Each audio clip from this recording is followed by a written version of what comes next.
Good morning. The open meeting of the Federal Election Commission for Thursday, January 28th, 2021 will come to order. The first item on our agenda is advisory opinion, draft advisory opinion 2020-06, which was resolved on tally.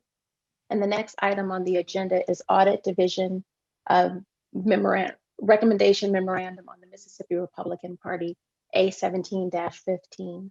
We have Robert Morcom, Susanna Pacious, and Dana Brown of the Audit Division here to discuss the matter. And Mr. Morcom, if you're ready and would like to make a presentation, thank you. Thank you, Madam Chair. Good morning, Madam Chair and Commissioners. Before you is the Audit Division Recommendation Memorandum, ADRM, on the Mississippi Republican Party, which was submitted to the Commission for consideration on June 4th, 2020. The ADRM provides the audit staff's recommendation for each finding outlined in the draft final audit report. There are 3 findings. Finding 1, misstatement of financial activity. Finding 2, reporting of debts and obligations. Finding 3, reporting of apparent independent expenditures. We'll be happy to answer any questions regarding our recommendation memo or the outline findings. Thank you. Thank you. Is there any discussion on this matter?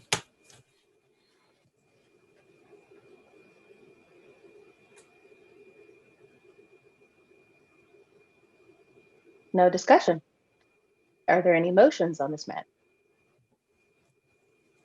Madam Chair, I'm sorry, I do have one question about the memo before we get to motions. Commissioner Trainer. Yeah, so if you could you walk me through the reasoning behind finding 3 with regard to the independent expenditures? I'm not sure that I completely understand the direction that we're headed here with the mailer. So if you could walk me through that, I'd appreciate that. Are you looking at the LRA 1077 contained on there for the DFAR beginning on page 4? It explains the notes considered by OGC for each mailer and the classification for it. 122.A and 122.B was the legal guidance for each of the 8 mailers, with number 8 removed, but number 9 was brought back in, or brought in actually.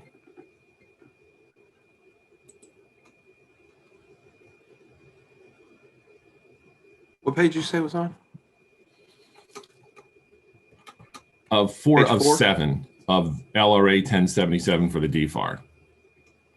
Hang on.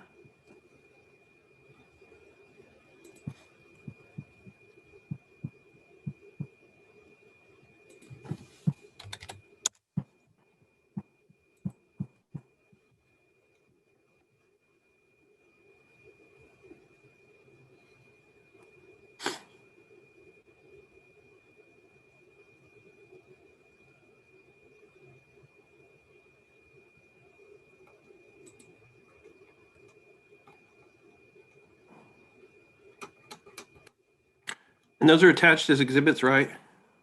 Somewhere. They should be The in the mailers? voting matters, yes, folder. Let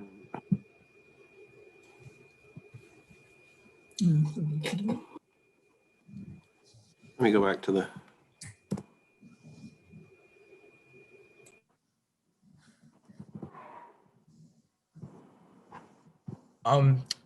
Madam Chair? Yes, Mr. Bloom. Yes, I believe I could supplement the response to Commissioner Trainer's question, if I may. Mr. Morcom referred to our legal analysis of the draft final audit report, which contains a chart outlining our classification of each of the 9 mailers as we consider those classifications at the time. I should mention that we subsequently revised our classification of mailer 8 in comments to the Audit Division recommendation memorandum, and we recommended that mailer 8 be removed from finding 3. But our assessment of the remaining 8 mailers is still the same. That is, we consider them all to be express advocacy. Now, in terms of the larger issues that were also discussed in the independent expenditure finding. Well, I'm sorry. Before you go to that, tell me Tell me why 8 got taken out real quickly. We considered mailer 8 to resemble mailers that we had recommended in the past not be considered independent expenditures because they were essentially preference polling rather than exhortations to vote for the identified candidates. And we alluded to a prior comments memorandum that we issued in connection with the previous audit. So that was the reason for our reversal on that particular mailer. Okay. And you were going to speak to the broader issue? Yes, so there were other issues that the committee raised in connection with the propriety of issuing this finding. One being the question of whether these mailers should be considered independent expenditures at all because their purpose was to solicit contributions. We outlined in our memorandum why we disagreed with the committee's position about that. The commission has issued 4 audits previously, 4 final audit reports in which it accepted the conclusion that certain communications canvassed in those audit reports qualified as independent expenditures, despite the fact that the committees in those 4 previous audits had also raised that contention. So we were following precedent essentially with respect to that conclusion. The committee also raised a question about whether even if the mailer should be considered independent expenditures despite their fundraising content, they could be considered allocable according to their internally allocable according to the different purposes or the different types of content that are contained in the communication. And we considered that matter, and we eventually concluded that they should not be considered internally allocable. Why is that? Our reasoning is that follows from statements that the commission, I beg your pardon, the commission made in its 1995 explanation and justification for the express advocacy regulation. The commission had discussed one hypothetical communication that contained both express advocacy and issue advocacy. And it issued a statement that despite the fact that the mailing contained both express advocacy and issue advocacy, it would still be considered express advocacy under the commission's express advocacy rule. And that logic or that principle seemed to us to be equally applicable to communications containing express advocacy and other kinds of content. So for purposes of this audit, that's a matter of first impression for us with regard to it being a solicitation and what you've classified as an independent expenditure. When you refer to the issue being one of first impression, are you referring, may I ask if you're referring to the question about whether solicitation messages can be considered express advocacy and independent expenditures at all, or are you referring to the issue of whether they can be allocated by their internal content? Well, so the precedent that you cited to was issue advocacy and independent expenditures together. The question I have is the case of solicitation and independent expenditures, is this the first time that we've considered that? I would say this is an issue of first impression regarding the question of allocation, which is a closer issue. But we, based on the four previous audits that we referred to, in our comments memorandum, that the question of whether a communication whose purpose is to solicit contributions can be considered an independent expenditure at all, or rather whether a fundraising message should not be considered an independent expenditure by reason of its purpose to fundraise, we don't consider that to be an issue of first impression. Well, so, I mean, I don't consider a solicitation to be an independent expenditure in any regards, but, and I don't see how, what test would the regulated community look to in putting together a solicitation email or solicitation letter what test would they look to determine whether or not it falls squarely within a solicitation and therefore not an independent expenditure, or it would be an independent expenditure? Well, our view actually is that the test would be whether the solicitation message contains words of express advocacy, as the Commission regulation on express advocacy defines that term, regardless of whether it's, oh, I'm sorry. No, go ahead. Oh, yes. So our view would be that if a solicitation message contains words of express advocacy, as the Commission's regulation defines that term, then the committee, that would be the test for the committee to consider whether it is an independent expenditure. Okay, so just hypothetically here, you get one of these 9-page solicitation letters from the Mississippi Republican Party, and one sentence has express advocacy in it. The rest of the 9 pages is nothing more than reasons to donate money to the Mississippi Republican Party. The entire thing is express advocacy and therefore an independent expenditure. Yes, based on the reasoning we've outlined in our comments. Okay. Well, I'm just not convinced that that's the case, and given the nature of how state parties fundraise and the extent to which they go to solicit these funds, I cannot agree with that particular position. So, but I appreciate you informing me on it.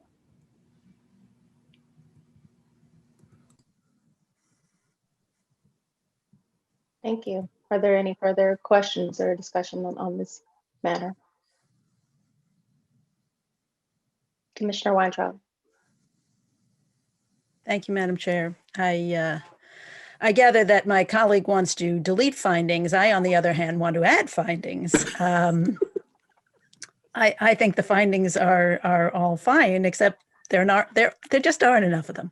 You're gonna add some more. Maybe I can agree to that. I don't know what they are. Well, maybe you'll surprise me and agree with me. First of all, on the subject of whether solicitation would take a communication that otherwise includes express advocacy and would normally be considered independent expenditure out of the realm of an independent expenditure, I respectfully have to disagree with my colleague. Political committees in general are in the business of raising and spending money for the purpose of influencing elections.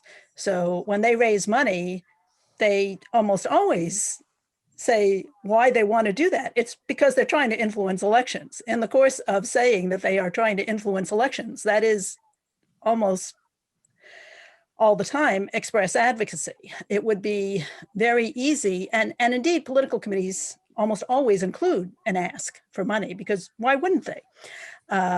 So if we were to take out of the realm of independent expenditures everything that asked for money, we would be taking a lot of material out of that category. And that would have certain consequences for state party committees, but it would have even broader consequences for other political committees and other groups that engage in solicitations and express advocacy. Because state party committees, by definition, they're already political committees. They are going to be filing reports. But when we're talking about groups that are not state party committees, if they were able to take all of their solicitations out of the category of express advocacy, independent expenditures, if they were able to make all their independent expenditures basically not be counted as independent expenditures by virtue of just adding a solicitation onto it, it would become very easy for these outside groups to say, well, we're not political committees, we don't have to file any kind of disclosure whatsoever. And I think that would really undermine, it just creates too easy a path for evasion.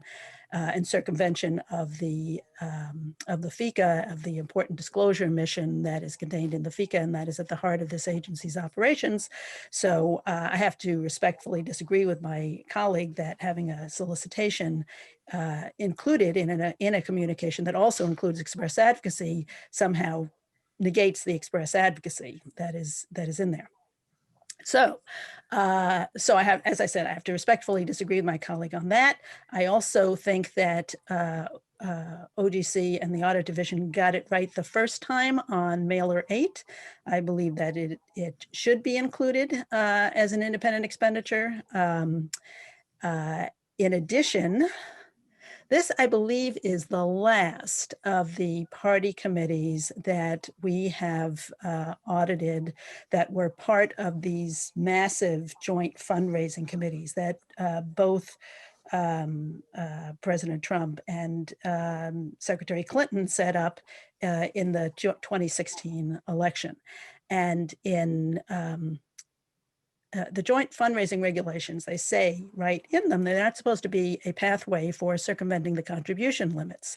They are a method for a bunch of different committees to get together and raise funds together. But what happened, in fact, in that election on both sides was that these massive joint fundraising committees were set up, and money was raised. People would max out to the National Party Committee. They would also max out to the state party committees that were part of the joint fundraising committees.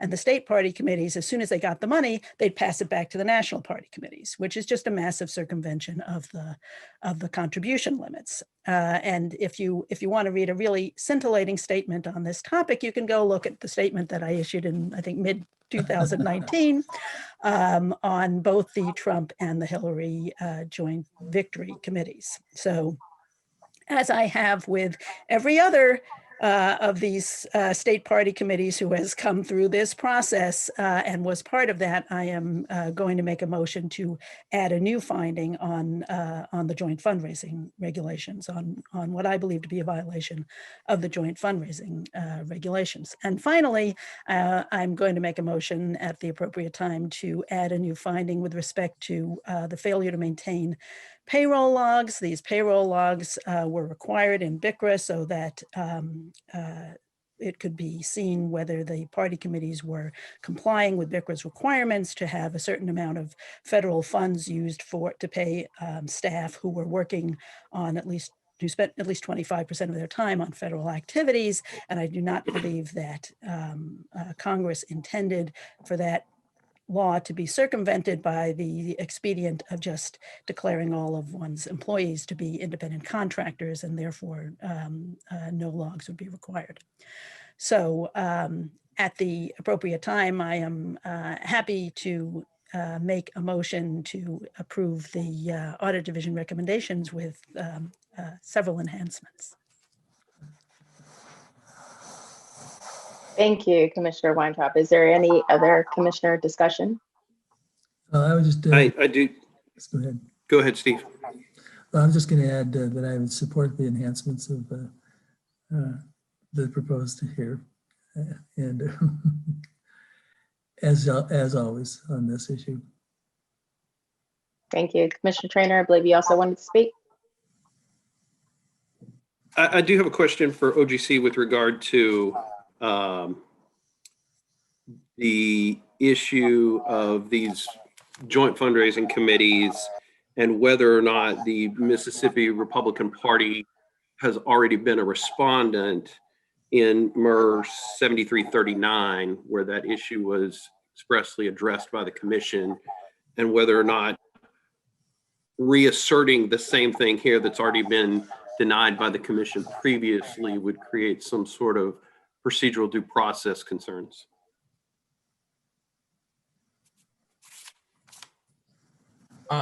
Yes, Madam Chair. Mr. Bloom. Yes, thank you. Commissioner Trainer, I'm not certain I recall at the moment. I believe I'm not certain I recall whether this party was a respondent in that MER. Perhaps somebody could. I'm a pretty good lawyer. I don't ask a question if I don't know the answer to it. So the answer is yes. Yes,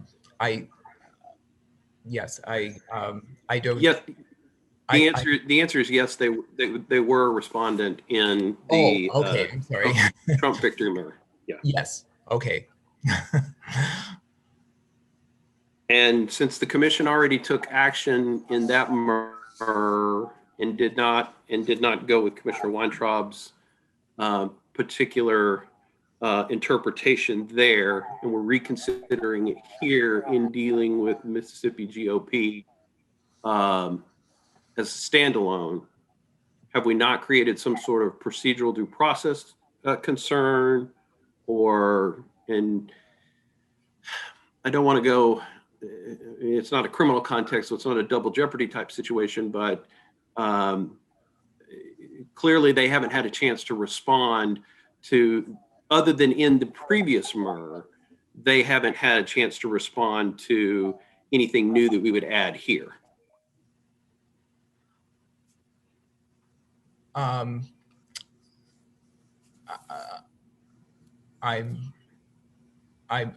not certain I'm able to respond to that question at present. That would be something I would need to consider. Well, let me ask this. Do we think it would be appropriate, if we're going to add something new to this particular report, do we think it would be appropriate to allow the Mississippi Republican Party to respond to whatever is added additionally after this hearing?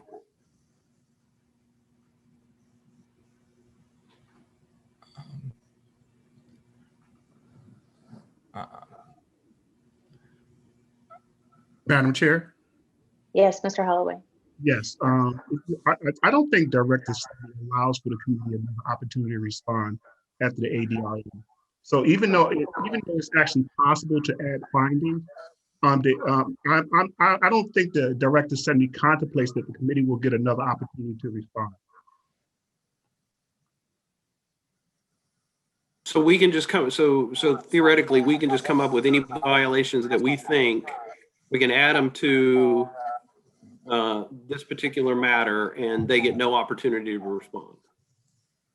Well, I can say this, that no committee has actually raised that, and I can't say that we've done that a lot of times, but the possibility does exist. So I'm not saying there's not a due process argument with respect to that. If the committee were to raise that, I'm just saying, well, I'm laying out for what is actually possible right now in the Direct Assembly. Okay. Okay. Now, Commissioner Weintraub, I'm not sure I understand what your second additional finding would be. If I may, Madam Chair. Of course.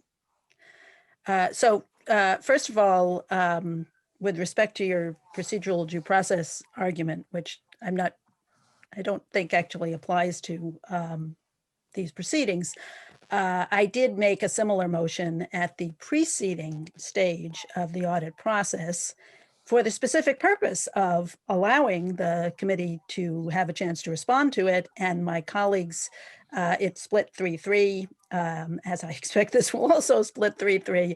So the committee was denied the opportunity to respond to the argument because my colleagues refused to allow that to happen. So I'm happy to allow them a chance to respond. We are where we are in the process. I tried to do that at an earlier point. So your other question is about the payroll logs?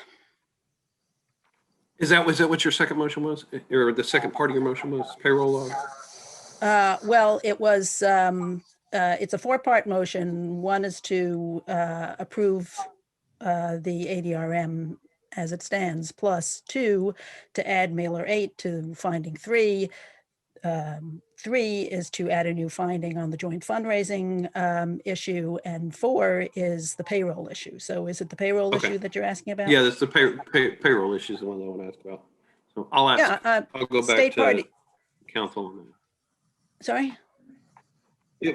Well, it's my understanding that it was the issue of the contract workers was raised earlier in the audit as far as the record keeping requirement was concerned, and that the auditors didn't challenge the committee's assertion that the contractors were not employees.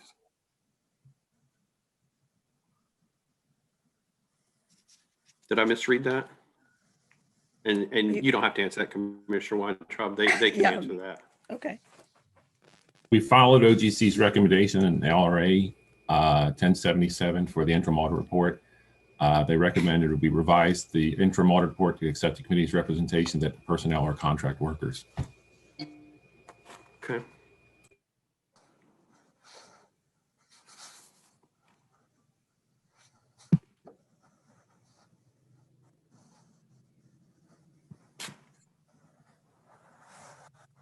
Okay, I don't have any more questions, Madam Chair.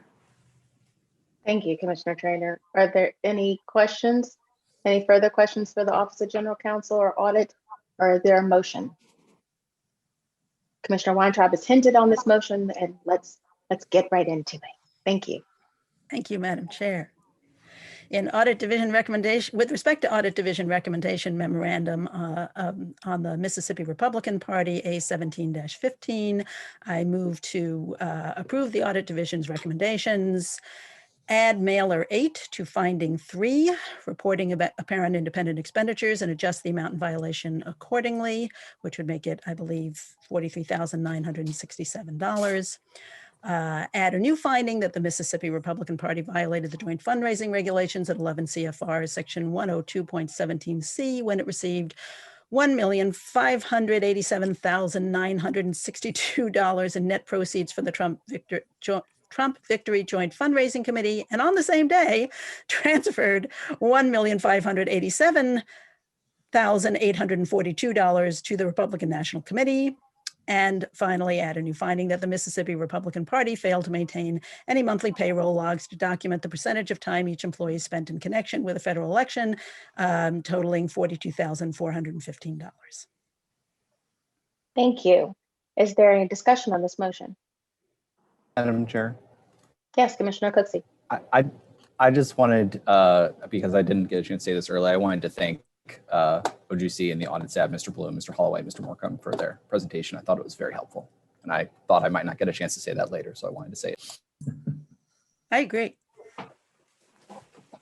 I think we have a consensus on that part right there. So is there any discussion on the motion from Commissioner Weintraub? Seeing none, I will call the question. All those in favor, please say aye. Aye. Aye. Aye. All those opposed? No? No. No. Also no. Thank you. The motion fails with 3 votes in favor with Commissioner Weintraub, Commissioner Walter, and myself, and 3 votes opposing, the Vice Chair, Commissioner Trainer, and Commissioner Cooksey. Is there any further motions? Are there any further motions? Madam Chair, I have a motion. Yes, Commissioner Trainer.